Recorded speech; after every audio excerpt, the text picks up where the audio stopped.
ये यूट्यूब नहीं होगा ना?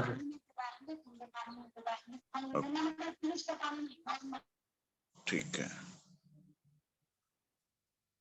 नमस्कार।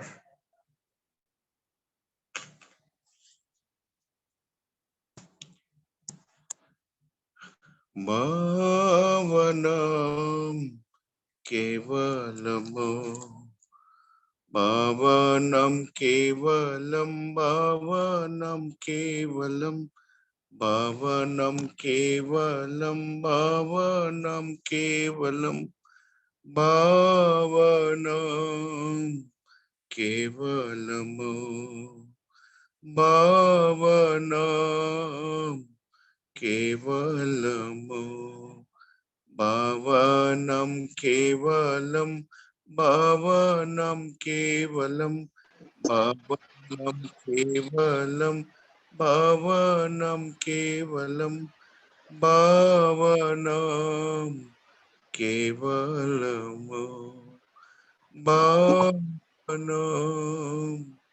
केवलम। परमपिता बाबा की जय।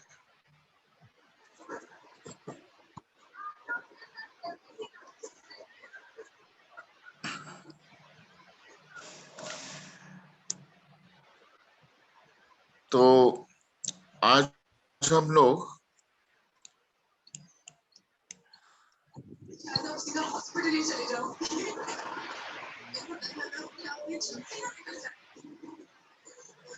सातवां सूत्र के बारे में चर्चा करेंगे।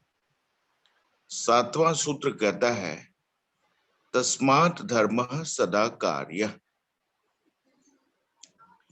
इसका मतलब क्या होता है? तस्मात् धर्मः, तस्मात् पंचमी का एक वचन है। यह जो धर्म है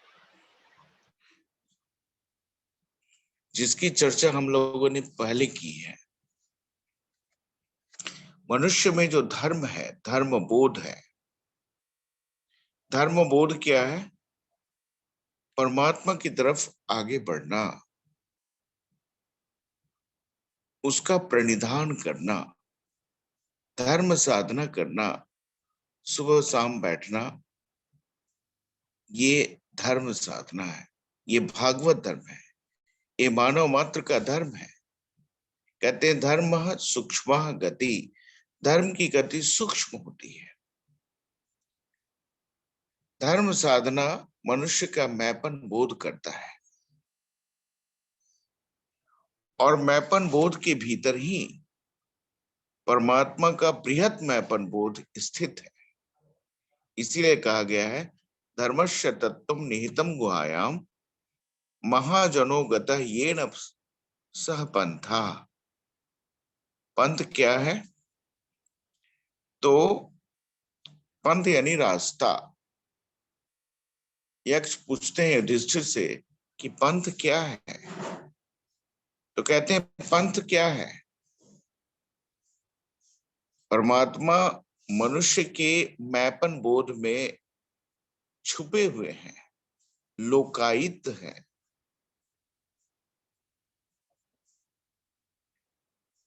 और उन्हें जानने की कोशिश करना,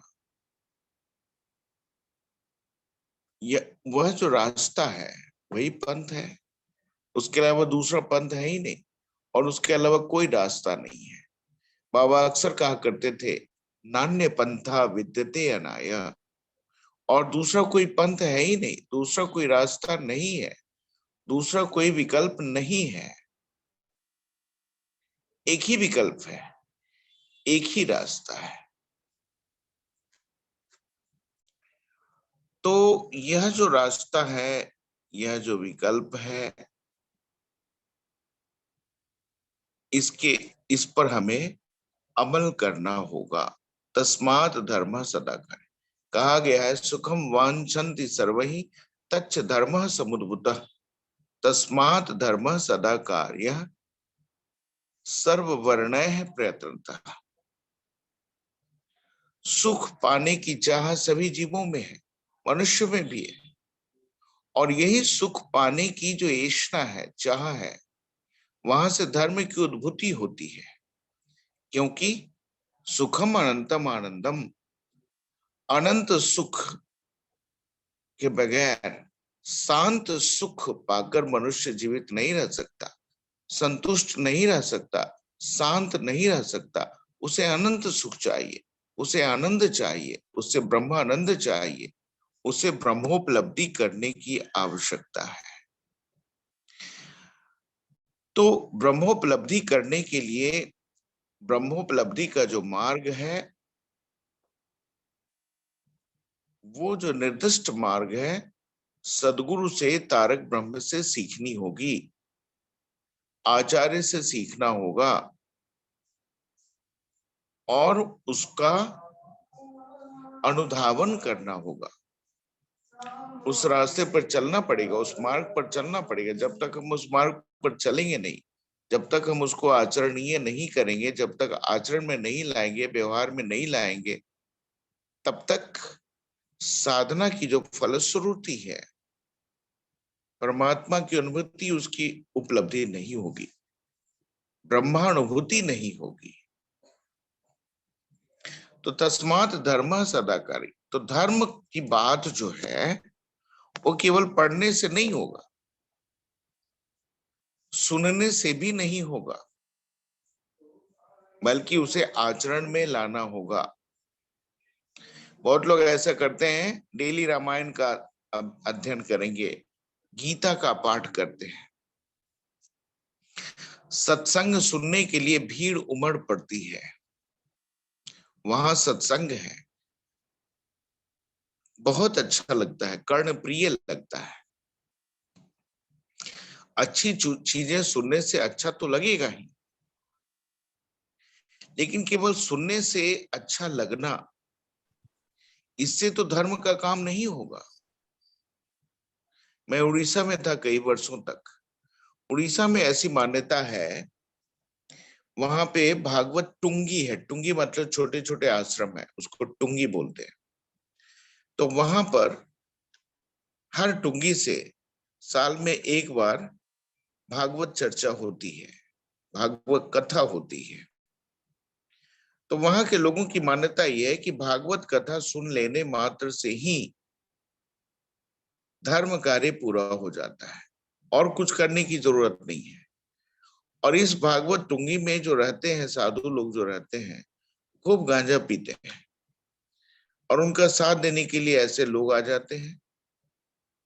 तो ये टुंगी जो है वो गांजा पीने का बहुत बड़ा एक केंद्र है, और गांव के लोग वहां इसलिए आते हैं, भक्ति करने के लिए नहीं आते, सत्संग करने के लिए नहीं आते, धर्माचरण करने के लिए नहीं आते, बल्कि गांजा पीने के लिए आते हैं। देखिए कैसे डेविएशन होता है। तो कहने का मतलब हुआ कि मोटी मोटी किताबों को पढ़ने से ज्ञान हो सकता है, किताबी ज्ञान हो सकता है, सैद्धांतिक ज्ञान हो सकता है, ईश्वर क्या है, परमात्मा क्या है, धर्म क्या है, इसका ज्ञान हो सकता है। लेकिन इसका ज्ञान होने से क्या हुआ? पोटी पोथी पढ़ी पढ़ी जगमुआ, पंडित भया न कोई, ढाई आखर प्रेम का, पढ़े सो पंडित हुए। कबीरदास कहते हैं कि बड़ी बड़ी पोथी पढ़ दिया, वेद वेदांग उपनिषद सबका ज्ञान हो गया, तो क्या धर्म कार्य हो गया? आज लोगों के मन में यही धारणा है कि बहुत बड़े विद्वान हैं, बहुत बड़े पंडित हैं, वेदों के ज्ञाता हैं, बहुत बड़े धार्मिक है। नहीं, वेदों के ज्ञाता हो सकते हैं, लेकिन बहुत बड़े धार्मिक हैं यह होना कोई जरूरी नहीं है।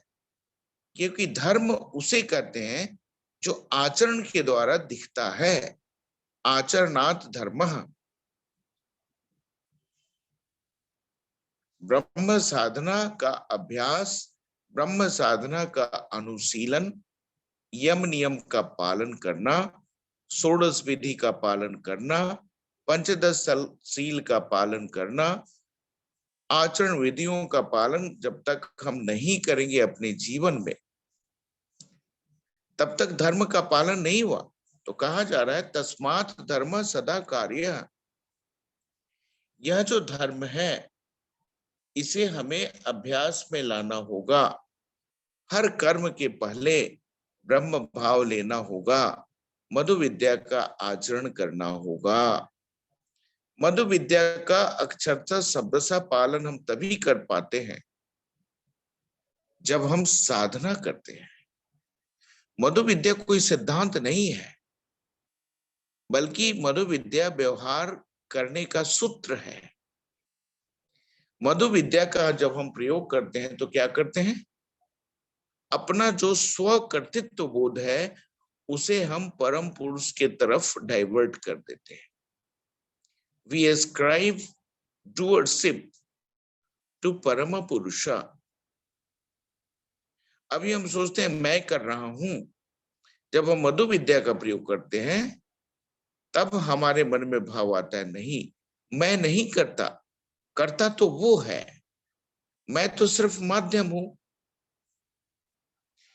मुझे माध्यम बना करके सारा कार्य वे ही करते हैं। मैं मुहरा हूं, मैं मशीन हूं, मैं जंत्र हूं, जंत्री तो परम पुरुष हैं। ये हुआ मधु विद्या। तो मधु विद्या का प्रयोग करने से क्या होता है कि संपूर्ण सृष्टि ही परम पुरुष की अभिव्यक्ति के रूप में हम देखते हैं। और इस दुनिया में जो कुछ भी लीला और खेला चलता है, जो कुछ भी कार्य व्यवहार होता है, सब उनकी ही प्रेरणा से होता है, उनकी इच्छा से होता है। और जब हम सोचते हैं कि मेरी इच्छा से हो रही है, मैं कर रहा हूं, तो यह जो मैं जो हम कर रहे हैं, जब कर मैं रहा हूं तो कर्म का फल कौन भोगेगा, मुझे भोगना पड़ेगा। और न जाने ऐसे कितने प्रकार के कर्म हम करते हैं जिसमें हम यह सोचकर करते हैं कि मैं कर रहा हूं, मैंने किया, तो जहां मैंने किया वहां मुझे भोगना होगा। तो जो कर्म करता है वही फल भोगता भी होता है। तो मधु विद्या का प्रयोग करने से कर्मकर्ता कौन बन गया, परम ब्रह्म। धर्म का तत्व क्या है, बृहत मैपन बोध, परम पुरुष परमात्मा। तो परमात्मा का भाव लेकर के जब हम किसी भी कार्य को करते हैं तो हमारे मन में परमात्मा का बृहत भाव उपस्थित होता है। और कर्ता का जो भाव है, अहम का जो भाव है मेरे भीतर, वह कहाँ चला जाता है, शिफ्ट हो जाता है। परम ब्रह्म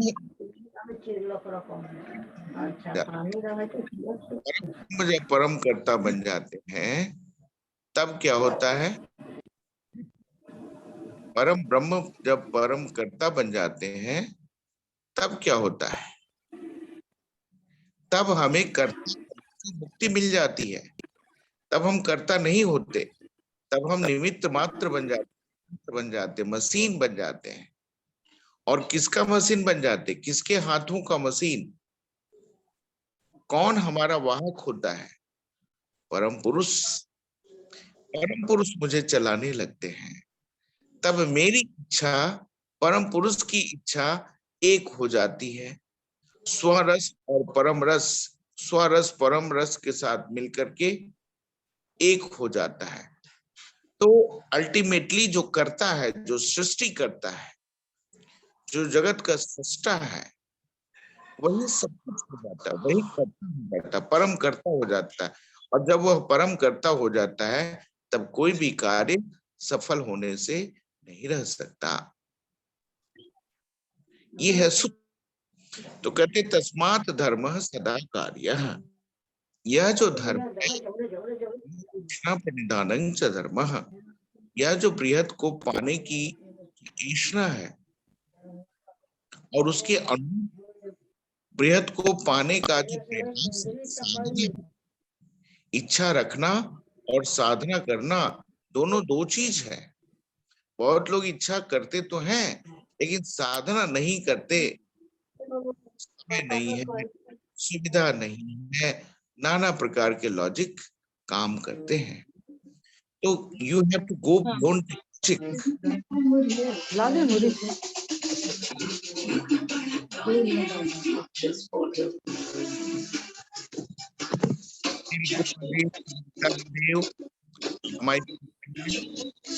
कौन बोल रहा है?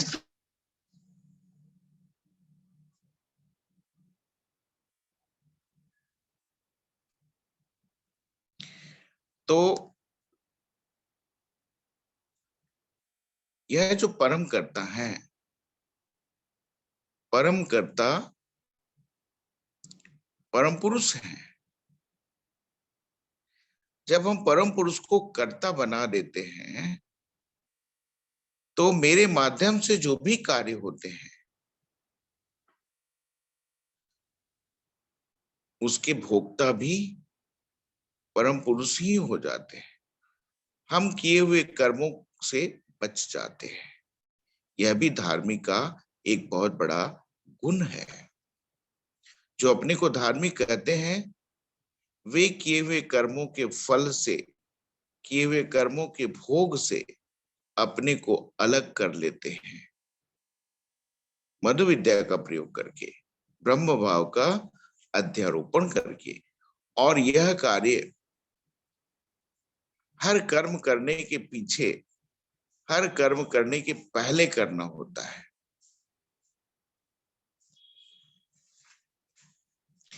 तो अपने मन को मलिन किए बगैर एक उदाहरण दिया गया है। यह उदाहरण कैसा है? सड़े हुए गंदे पानी में कमल खिलता है। कमल का जो फूल है शुभ्र है, उसका जड़ तो गंदे पानी में रहता है, लेकिन उसके जो शुभ्र पंखुड़ियां हैं वह उस गंदे पानी से प्रभावित नहीं होता। कीचड़ में कमल जरूर जरूर खिलता है, लेकिन कीचड़ से प्रभावित नहीं होता। उसी प्रकार मनुष्य को कैसा रहना पड़ेगा? अपने मन को मलिन किए बगैर इस दुनियावी प्रपंच के दलदल में सारे कर्मों का संपादन ब्रह्म भाव से करते हुए अपने को निर्लिप्त रखना होगा, अपने को अप्रभावित रखना होगा। यही इसका मतलब होता है। तस्मात् धर्म सदा कार्यः। यह जो धर्म बोध है उसे सभी कार्यों के पहले लेना होता है, याद रखना होता है। एक बहुत ही रोचक कहानी कही गई है। एक बार प्रभु ने महर्षि नारद से पूछा कि मेरा सबसे बड़ा भक्त कौन है? नहीं, नारद ने प्रभु से पूछा कि आपका सबसे बड़ा भक्त कौन है? तो प्रभु कहते हैं कि वो जो किसान है ना, जो दिन भर खेतों में काम करता है, वो बहुत बड़ा भक्त है। तो नारद को लग रहा था कि शायद प्रभु ये कहेंगे कि तुमसे बड़ा भक्त और कौन है।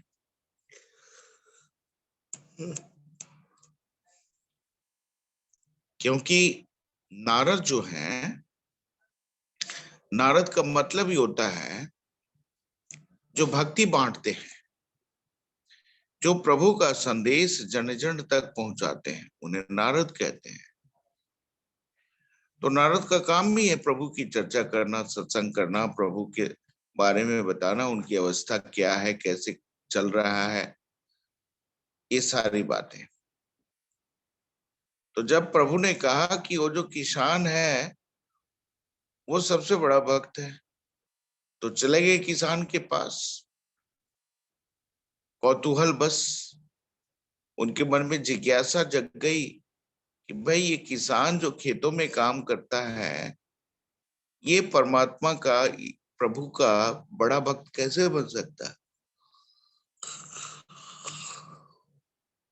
वहां जाकर के नारद जी पूछते हैं कि तुम परमात्मा को कितना याद करते हो। उसने कहा कि जब हम सोकर उठते हैं प्रभु को याद कर लेते हैं और फिर अपना खेत में चले आते हैं, दिन भर काम करते हैं, रात को जब घर वापस आते हैं तो फिर हाथ मुंह धो करके स्नान करके पुनः एक बार उनको याद कर लेते हैं, भोजन करके सो जाते हैं। यह बात नारद जी ने प्रभु को बताया। उन्होंने कहा कि वह तो 24 घंटा में केवल 2 बार ही याद करता है आपको, वो कैसे आपका परम भक्त हो सकता है। बोले देखो, इसका उत्तर तो मैं बाद में दूंगा, पहले मेरा एक काम करो। एक प्याला रखा हुआ है, इसमें लबालब तेल भरा हुआ है, तुम इस प्याला को लो और तीनों लोकों का भ्रमण करके आओ। ख्याल रखो कि प्याला से एक बूंद तेल भी बाहर नहीं गिरना चाहिए। उन्होंने कहा अति उत्तम। नारद जी प्याला से भरे हुए तेल को लेकर के और तीनों लोकों के भ्रमण पर निकल जाते हैं। उनका ख्याल हमेशा प्याला पे रहता है कि एक बूंद तेल भी नहीं गिरना चाहिए। प्रभु के पास आ जाते हैं। प्रभु ने पूछा, तुमने मेरा नाम कितना बार लिया। नारद जी शर्मिंदा हो चुप रहते हैं। नारद जी कहते हैं कि प्रभु मैंने आपका नाम तो लिया ही नहीं। तो प्रभु कहते हैं कि देख लिया, किसान तुमसे अच्छा है कि नहीं, तुमसे तगड़ा भक्त है कि नहीं। बोला जी निश्चित, वो तो 2 बार नाम लेता भी है, मैंने तो कुछ भी नहीं नाम लिया, एक बार भी नाम आपका नहीं। तो यह जो प्रभु की लीला है बड़ा विचित्र है। उसकी कृपा के बगैर उसका नाम भी नहीं ले सकते। वो उलझा देता है, माया में फंसा देता है, और हम लोग माया में फंसे रहना चाहते, माया से निकलना ही नहीं चाहते। क्या करेंगे, हमारी मजबूरी है, हम सबों की मजबूरी है। मन बहुत छोटा है, मन के दायरे छोटे हैं, तो साधना से मन का दायरा बढ़ता है। तो साधना करना चाहिए और सभी तरह के लोगों को करना चाहिए। वर्ण का मतलब होता है 4 मानसिक रंग, शूद्र, क्षत्रिय, विप्र और वैश्य, 4 प्रकार के लोग हैं जिसको परमात्मा ने बनाया है। चतुर्वर्णम मया सिस्टम गुण कर्म विभाग से। गुण और कर्म के अनुसार प्रभु जो है परमात्मा 4 तरह के लोगों को बनाया है, शूद्र, क्षत्रिय, विप्र और वैश्य। ये जात नहीं, गुण के आधार पर, कर्म के आधार पर, जिसका मन जिस कर्म में लगा हुआ है उस तरह के मन का रंग बन जाता है।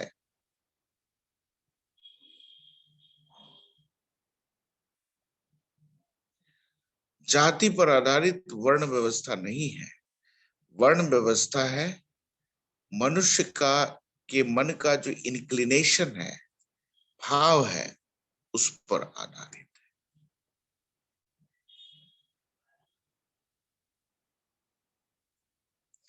तो कहते हैं,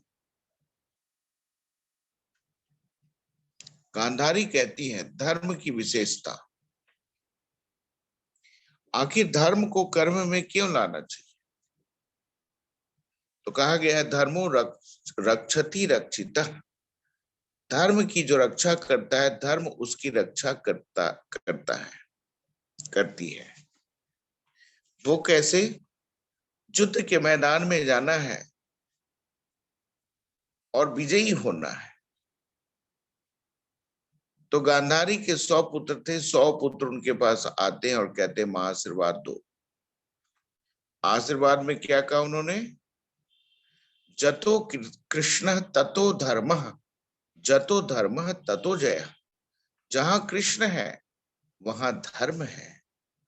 अरे जहां परमात्मा रहेंगे वही ना धर्म होगा। उनको पाने का रास्ता तो वही ना दिखाएंगे। और जहां धर्म है वहां जय है। तो गांधारी ने तो युद्ध का रिजल्ट पहले ही बता दिया था। कौरव जानते थे कि हमारे साथ कृष्ण नहीं है, फिर भी युद्ध युद्ध है, हम लड़ेंगे, हारेंगे या जीतेंगे।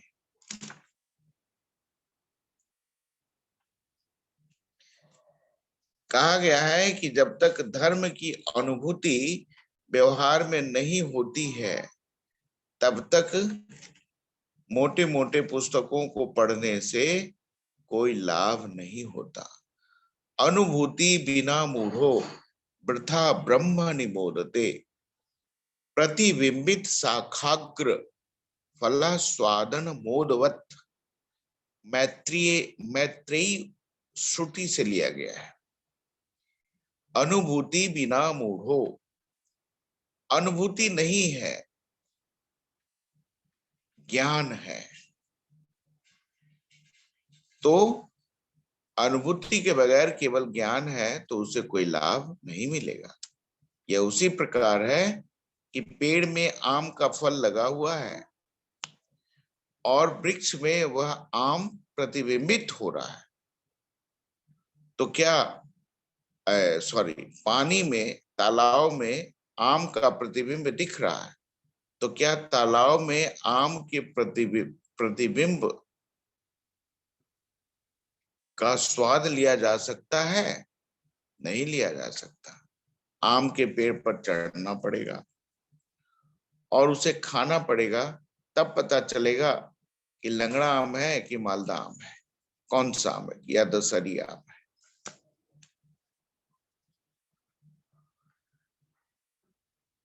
उसी तरह से भगवान शंकराचार्य कहते हैं, वाक बैखरी शब्द छरी शास्त्र व्याख्यान कौशलम वैदुष्यम विदुषाम तद्वत भुक्तये न तो मुक्तये। मतलब क्या होता है कि शास्त्र की व्याख्या ज्ञान अर्जन करके लोग कर सकते हैं, घंटों बोल सकते हैं, लेकिन इससे कोई फायदा होने वाला नहीं है। वैदुष्य मात्र से फायदा नहीं है, ज्ञान प्राप्त कर लेने से कोई फायदा नहीं है। सत्संग में बहुत बड़े महामहोपाध्याय आ रहे हैं, उनका सत्संग लाभ करेंगे, बहुत अच्छी बात है, सत्संग लाभ करेंगे, ज्ञान सीखेंगे, लेकिन वह जो ज्ञान उन्होंने बताया उसका जब तक हम व्यवहारिक रूप से अनुभूति नहीं करेंगे, उस ज्ञान का हमारे जीवन में कोई लाभ नहीं है, कोई औचित्य नहीं है।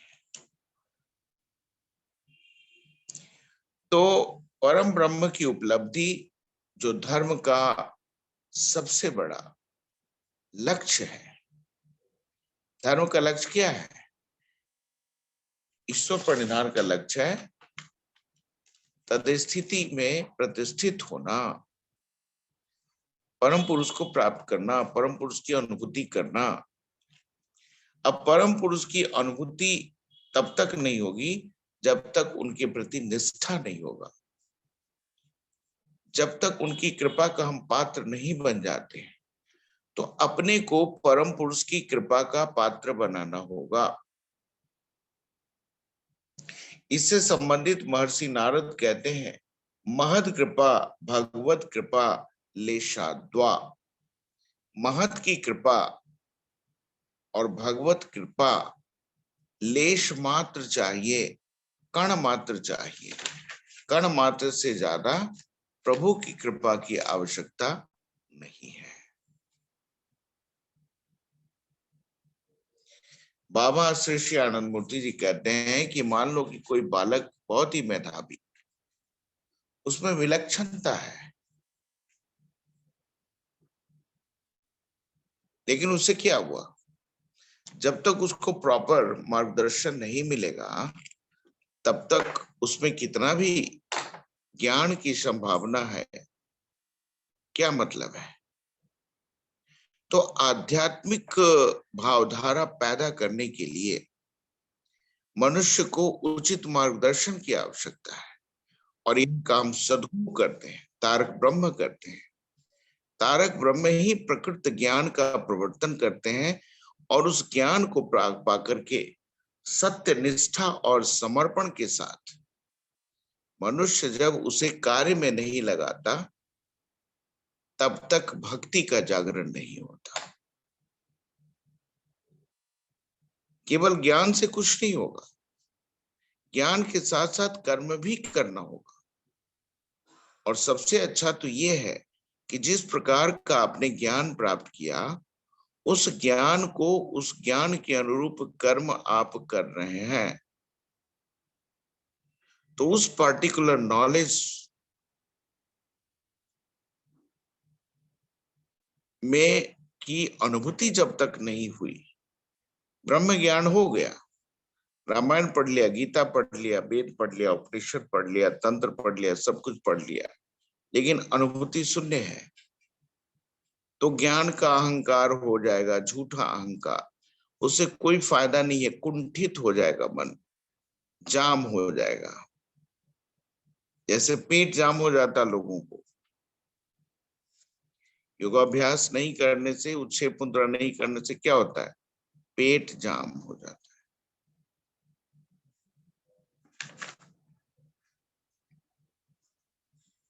तो आध्यात्मिक उन्नति करने के लिए, ब्रह्म साधना में प्रतिष्ठित होने के लिए क्या करना होगा? परम पुरुष का सानिध्य लाभ करना होगा, गुरु की आवश्यकता करनी होगी, गुरु की आवश्यकता है। और जब तक सदगुरु की प्राप्ति नहीं होती, धर्म साधना सिखाने वाला कोई इस दुनिया में नहीं है। तो गुरु से ज्ञान प्राप्त करके साधना की प्रक्रिया करनी होगी, और तब उनकी कृपा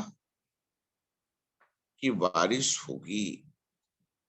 कहते हैं कृपा की बारिश तो हमेशा होता है, लेकिन मनुष्य अहंकार का छतरी ओढ़ कर रहता है, इसलिए उसे कृपा का आभास नहीं होता। प्रभु की कृपा व्यक्तिगत संस्कार के अनुरूप होता है। ज्ञान जब सत्य निष्ठा के द्वारा शक्तिशाली होती है, तभी उसकी सहायता से ब्रह्म की प्राप्ति हो सकती है। कितनी बड़ी बात है। ज्ञान जब सत्य निष्ठा के द्वारा शक्तिशाली होगा, तब उसकी सहायता से ब्रह्म की प्राप्ति हो सकती है। जिसका ज्ञान सत्य निष्ठा युक्त है, वे उसी का, केवल उसी का आत्मा ब्रह्मलोक में प्रविष्ट हो सकता है।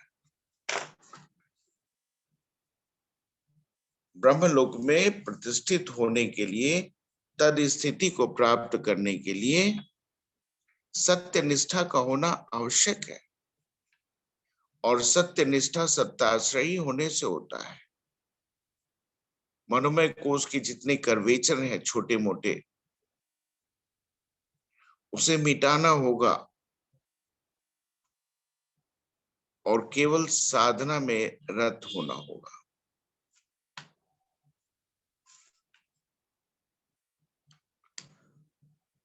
तो कहते हैं कि सत्य निष्ठा युक्त होना चाहिए, केवल ज्ञान नहीं, ज्ञान के साथ कर्म भी होना चाहिए, और साथ साथ भक्ति भी जगानी होगी। भक्ति यदि नहीं हो पाएगी तो भी खराब बात है, और भक्ति से ही मुक्ति मिलती है, मोक्ष मिलता है। कहते हैं कि अप्रमाद, प्रमाद मतलब कंफ्यूजन, आपस में लड़ाई झगड़ा। अप्रमाद मानसिक और आध्यात्मिक शक्ति, दृढ़ता, सत्यनिष्ठा, ज्ञान और जागतिक व्यापार में वस्तु समूह का यथोचित व्यवहार, ये सारे जो गुण हैं वो मिलित रूप से साधक अवश्य ही ब्रह्म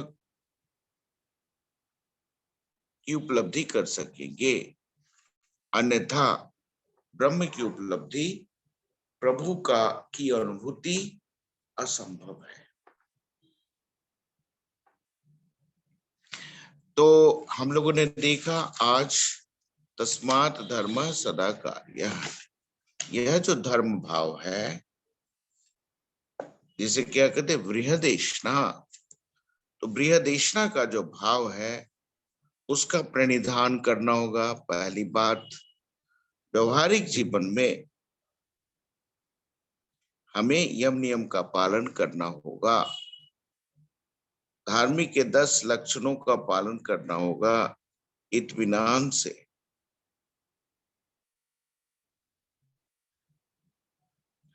तो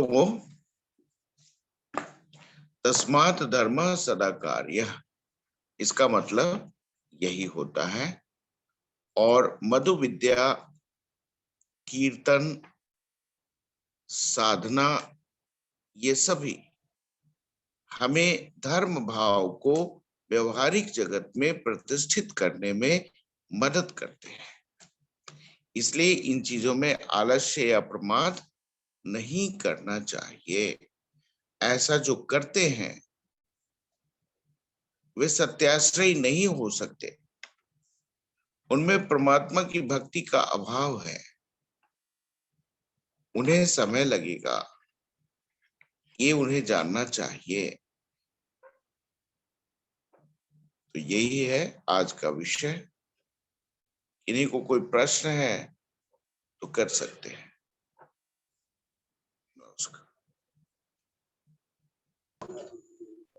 दादाजी नमस्कार। नमस्कार, बोलिए। दादाजी कल के डिस्कोर्स से एक प्रश्न है। हाँ बोलिए। दादाजी धृति शब्द का अर्थ एक बार फिर से स्पष्ट कर दीजिए। कल आपने जो 10 लिखवाया धार्मिक का लक्षण, उसमें धृति मेरे माइंड से मिस हो गया, लिखने में हम भूल गए धृति का अर्थ आपने क्या बताया। धृति का मतलब होता है धैर्य, परसिवरेंस। धृति का मतलब होता है धैर्य।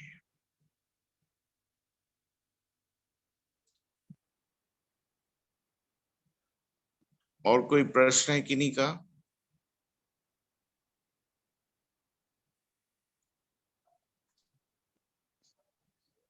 धर्म को व्यवहार में लाना है,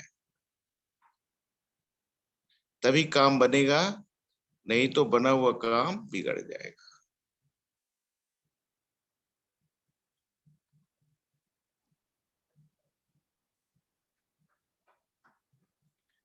तो ठीक है, आज यही समाप्त करते हैं फिर।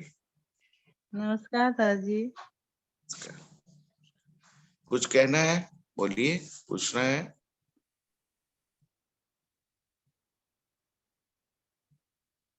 डॉक्टर उर्मिला बोलिए।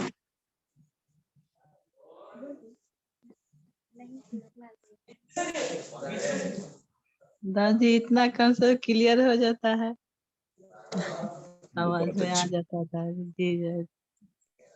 ठीक है, फिर हम लोग कल मिलते हैं। जी नमस्कार दादाजी। नमस्कार दादाजी। दादाजी नमस्कार। दादाजी नमस्कार। नमस्कार।